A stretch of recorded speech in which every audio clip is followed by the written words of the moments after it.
বিশ্বটাই আমাদের। আর আমরা আখিরুজ্জামানের হাদিসগুলো থেকে এটা স্পষ্ট জানতে পারি যে ইনশাআল্লাহ তাআলা বাইতুল মুকাদ্দাস হবে আমাদের খেলাফার প্রাণ কেন্দ্র ইনশাআল্লাহ, এবং আমাদের কন্টিনেন্টে খোরাসান। আমরা আসলে এটাকে এখন কায়েম করব কিভাবে? এই প্রশ্নটা কি গুরুত্বপূর্ণ না গুরুত্বপূর্ণ না? অনেকে অনেকভাবে ব্যাখ্যা করছেন। কেউ বলছেন যে এটা কায়েম করতে হবে অমুক পদ্ধতিতে, কেউ বলছেন তমুক পদ্ধতিতে, কেউ বলছেন যে শুধু দাওয়াতের মাধ্যমে, কেউ বলছেন শুধু জিহাদ, কেউ বলছেন সরাসরি শুধু কিতাল, কেউ বলছেন ডেমোক্রেসি, কেউ বলছেন ভোটাভুটি, কেউ বলছেন বুলেট, কেউ বলছেন ব্যালট। তাহলে আসলে যাবোটা কোথায় এবং সুন্নাহ ভিত্তিক পদ্ধতিটা কি? এটার উত্তর দেওয়ার আগে আমি একটা প্রশ্ন করি আপনাদেরকে। আমাকে আপনারা বলেন যে দিন কায়েম করাটা কি ইবাদত না এটা একটা দুনিয়াবি কাজ? বলেন। আচ্ছা, এখন আমাকে বলেন যে ইবাদত কবুল হওয়ার শর্ত কয়টা? বলেন বলেন। 2টা বা 3টা? ঠিক আছে তো ভাই, বলেন, সাহস করেন। 2টা বা 3টা, তাই না? প্রথমটা হচ্ছে আল্লাহ পাকের সন্তুষ্টির জন্য হতে হবে। তাহলে আমরা দিন কায়েম করতে গেলে কার সন্তুষ্টি থাকবে আমাদের মাথায়? শুধু এক আল্লাহকে রাজি খুশি করার জন্য দিন কায়েমের চেষ্টা করা, শুধু এক আল্লাহর সন্তুষ্টির জন্য, অন্য কাউকে দেখানোর জন্য না, অন্য কাউকে শোনানোর জন্য না, বা গনিমত পাওয়ার জন্য না, শুধু আমার ক্ষমতা দখল করার জন্য না, শুধু এক আল্লাহকে রাজি খুশি করার জন্য আমার দিন কায়েমের মুভমেন্ট থাকবে। এই জায়গায় কিন্তু অনেকের ইখলাস নষ্ট হয়ে যায়, আন্দোলন ব্যর্থ হয়ে যায়। আমাকে বলেন যে এখন এতদিন যা হলো, এখন যা হচ্ছে, ভবিষ্যতে যা হবে, এখানে পুরো সিস্টেমটার মধ্যে ইখলাস কি এটা ছিল যে আল্লাহর জমিনে আল্লাহর তাওহীদ কায়েম করা? এখন আপনারা বুঝতে পারতেছেন। প্রথম দিন আমরা স্ট্যাটাস দিয়েছিলাম যে পশ্চিমার কোনো সেবা দাসকে আমরা গ্রহণ করব না। এখন আস্তে আস্তে সব বুঝতে পারবেন। কেবল তো শুরু, দেখেন সামনে কি হয়। শোনেন, এই উসুলটা মাথায় রাখেন। যখন একটা কওম জুলুম করতে থাকে, যখন একটা কওম জুলুমের উপর জুলুম করতে থাকে, আল্লাহ পাক তার উপরে আরো বড় জালেম চাপায় দেন।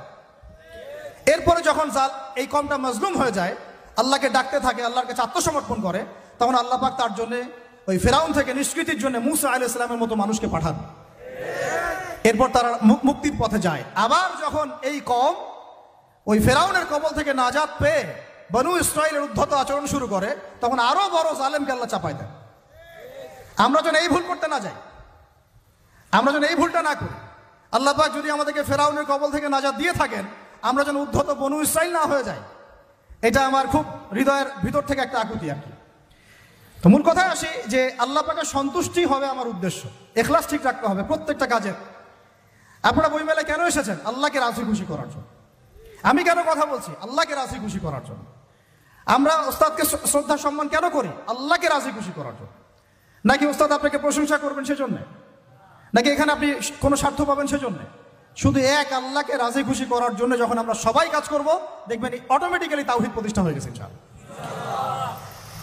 আপনারা যখন সিরাত পড়বেন দেখবেন খায়বার যুদ্ধের পরে মদিনা ফেরার পথে আরো 2-1টা যুদ্ধ হয়েছে।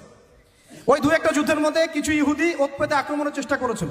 সেখানে নবী সাল্লাল্লাহু আলাইহি ওয়াসাল্লামের একজন খাদেম ছিল। সেই খাদেম তীরবিদ্ধ হয়। সাহাবীরা বলতে লাগলো যে মাশাআল্লাহ, এ তো পুরো জান্নাতে চলে যাবে। নবী সাল্লাল্লাহু আলাইহি ওয়াসাল্লামের খাদেম ছিল, তীরবিদ্ধ হয়ে শহীদ হলো। নবীজি বলছেন না, সাল্লাল্লাহু আলাইহি ওয়াসাল্লাম বলছেন না, বরং আমি দেখছি তাকে জাহান্নামের আগুনে জ্বলতে। বলেন আউযুবিল্লাহ। সাহাবীরা অবাক হয়ে জিজ্ঞাসা করলেন, কি কারণ ইয়া রাসূলুল্লাহ? তিনি বললেন, খায়বারের গনিমতের মাল থেকে একটা চাদর সে না বলে নিয়েছিল, এই কারণে। খায়বারের গনিমতের মাল থেকে একটা চাদর সে না বলে নিয়েছিল, জাস্ট এই কারণে।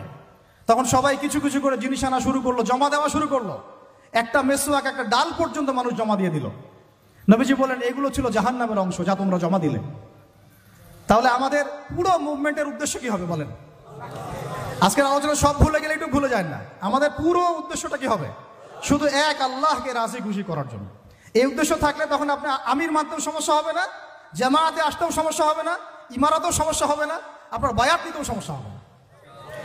এখানে যদি স্বার্থ থাকে তখন আপনি কিন্তু এখানে এড়ায় যাবেন না। আমি কেন তাকে মানবো? আমি কি কম বড় আলেম? হ্যাঁ, আমি কেন জামায়ায় যাব? আমার কি আলাদা জামায়া করার সুযোগ নাই? আমি কি সিরাত কম বুঝি? আমি কি দিন কায়েম কম বুঝি? আমি কেন ঐক্যের জন্য নরম হব? আমি কি বেহকের উপর আছি? এই যে বিষয়গুলো তখনই আসে যখন ইখলাস ঠিক থাকে না। ইখলাস ঠিক না থাকলে কোনো কাজের বারাকা আসবে না ভাই। আল্লাহ পাক আমাদেরকে বোঝার তৌফিক দান করে। 2 নম্বর হচ্ছে ভাই যে আমল, যেহেতু বললেন দিন কায়েম একটা ইবাদত, তাহলে ইবাদত করতে হবে কার তরিকা অনুযায়ী? বলেন।